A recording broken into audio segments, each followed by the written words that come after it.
Olá, tudo bem? Esse vídeo é para você que já ouviu falar sobre reforma protestante, mas não sabe dizer o que é. Quando nós falamos em reforma, nós queremos dizer que precisamos consertar algo que já existe. E nós estamos falando de igreja, de reconstruir a igreja.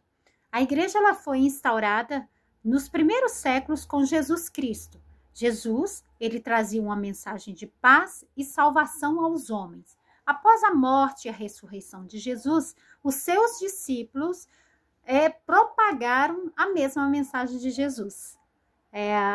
Porém, essa mensagem, ela era uma mensagem de efeito, causava um efeito nas pessoas, causava um efeito nos homens.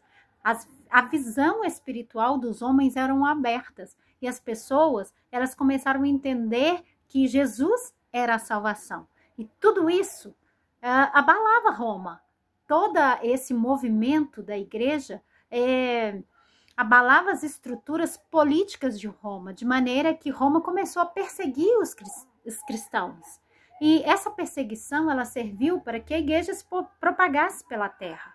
Essa igreja, ela foi perseguida nos primeiros 4 séculos. Século 1, 2, 3 e 4, a igreja foi muito perseguida pelo Império Romano. Porém, no século 4, houve um divisor de águas, né? Constantino, ele, dias antes da batalha chamada Batalha da Ponte Milvia, no ano de 312, mais ou menos, depois de Cristo, ele, antes da batalha, ele teve um sonho, ou teve uma visão de um cristograma, um X e um P, né? As iniciais gregas de Cristo. E ele teve a visão e viu também, ouviu escrito com este símbolo, com este sinal, vencerás. Então, Constantino, ele procurou saber que símbolos eram esses, quem era Cristo, e ele mandou gravar, né, nos escudos ali aquelas iniciais e começou, então ele ganhou aquela batalha. A vitória ele atribuiu ao Cristo, a Cristo. Ele atribuiu ao cristianismo. Então, a partir daquele momento, Constantino, então, instaurou a Igreja Católica Romana, de maneira que ele devolveu para a igreja tudo aquilo que tinha sido roubado das igrejas, beneficiou os ministros, né? De maneira que a igreja ela começou a crescer.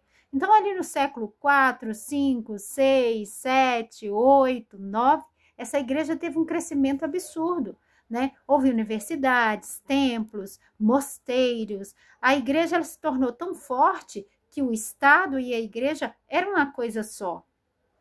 Por volta do século IX, essa igreja começou a se corromper, começou a vender indulgências, essa igreja começou a receber dinheiro ilícito, né? Começou a enriquecer o clero, né? A preocupação maior era com o financeiro, não mais com o espiritual. Aquela mensagem que os apóstolos haviam pregado, que vinha de Jesus sobre salvação, sobre paz, aquilo ficou para lá. Começou a haver dentro da igreja muitas heresias, né? E essas heresias, elas cresceram muito dentro da igreja. Ela foi ali pelo século 9, 10, 11, 12, 13, 14, por volta do século 15, um monge chamado Martinho Lutero, ele começou a se incomodar com essa pregação, essa mensagem herética que a igreja estava trazendo. E ele sabia que o povo não podia ler, né, a palavra de Deus. Então, ele começou a ler a palavra de Deus, começou a ler as escrituras, e pelo Espírito Santo, ele foi, então, as escamas que estavam nos olhos de Martinho Lutero caíram. E ele, então, entendeu, né, lendo a palavra de Deus, lá no livro de Efésios, né, que é pela graça que nós somos salvos, mediante a fé em Cristo Jesus. Isso não vem de vós, não é pelas obras, né? Mas é dom de Deus a salvação. Ele entendeu que todo aquele sacrifício que Jesus tinha feito na cruz era suficiente para que o homem fosse salvo. Ele entendeu que não precisava de outras coisas a não ser reverenciar Jesus, a não ser adorá-lo, a não ser fazer de Jesus o seu rei, né? Aquele em quem a adoração iria para ele, não tinha outro, né? Então, Martinho Lutero continuou lendo a Bíblia, continuou a buscar do Senhor, e ali ele foi escrevendo as teorias, as teses que ele foi tirando de dentro da Bíblia, né?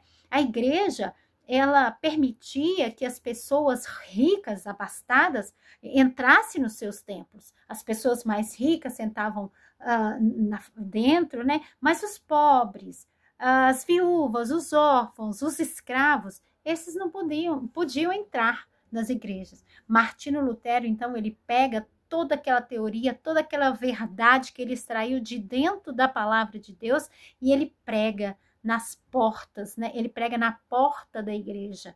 Ali, as pessoas começam a passar e a ler, e revelados pelo Espírito Santo, é lógico, né? Eles começaram a entender sobre as verdades que Martinho Lutero ele pregava. Porém, não era todo mundo que sabia ler, e eles queriam saber de Martinho Lutero o que era aquilo que estava escrito. Martinho Lutero, então, entendendo a necessidade do povo, ele resume tudo aquilo em 5 teses, né? Que nós podemos falar que são as 5 solas, que deixa eu olhar aqui, ó, sola escritura, somente a escritura. Não é pelo que o homem fala, não é pelo que as autoridades sacerdotais estão falando, mas é pelo que a Escritura está falando. Somente a fé, sola fide, ou seja, é fé em Cristo Jesus. Somente pela fé em Cristo Jesus. Não tem que ter fé. Eu respeito a sua fé, mas não é nenhum santo, nenhuma imagem de Escritura. É fé em Cristo Jesus. Somente Cristo. Somente a graça. Não é pelo que eu faço, não é pela benevolência que eu tenho com alguém, pela bondade que eu tenho com alguém, pelas obras que eu pratico, que eu vou ser salva, mas é pela graça de Deus. Pela graça sois salvos, né? Sola Dio glória, ou seja, somente a Deus dai glória. A glória não é de Martinho Lutero por ter descoberto todas essas verdades. A glória não é de homens que trazem para você uma palavra inspirada. A glória é somente a Deus. E Deus não divide glória dele com homem nenhum. Deixa eu ver se eu falei todas. Sola Escritura, sola fide, sola gratia, solo Cristo e sola Deo glória. Né? Então, todas essas, tudo aquilo que ele tinha descoberto ali, lendo a palavra de Deus, ele resumiu nessas 5 solas, e a partir dali, então, foi instaurada a igreja protestante, aqueles que não aceitavam aquilo que Roma estava pregando, né? Então, basicamente, a reforma protestante é a revelação de Deus dada a Martinho Lutero aos homens daquela época.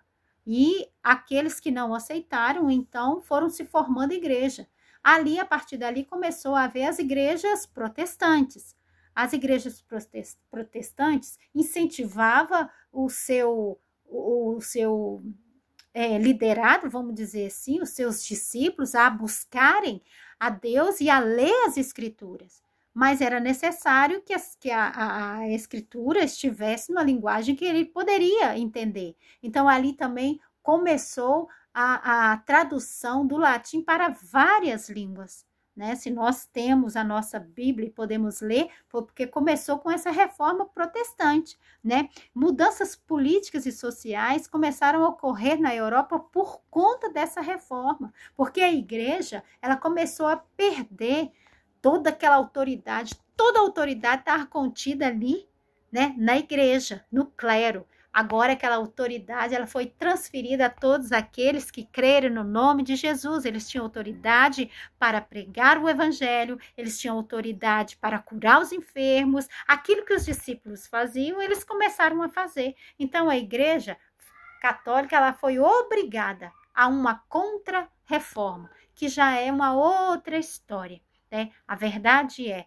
que os tempos passaram, a igreja se corrompeu e com a reforma protestante, Deus trouxe à luz todas as verdades que ficaram esquecidas. Essa reforma, ela se deu, né, por volta de 1520, mais ou menos, e no dia 31 de outubro nós comemoramos então a reforma protestante, que já tem mais de 500 anos. E essa reforma ela mudou, né, completamente a igreja. Claro que a igreja ela passou por outras reformas, mas a reforma que deu rumo para a igreja cristã de Jesus, para falar de Jesus, para falar das escrituras, para falar que a fé, para que você entenda que não é pelo seu muito fazer, mas é pela graça de Deus. Jesus Cristo, ele morreu e pagou o preço pela minha vida e a sua vida. Nós éramos inimigos de Deus, mas através do sangue de Jesus nós fomos purificados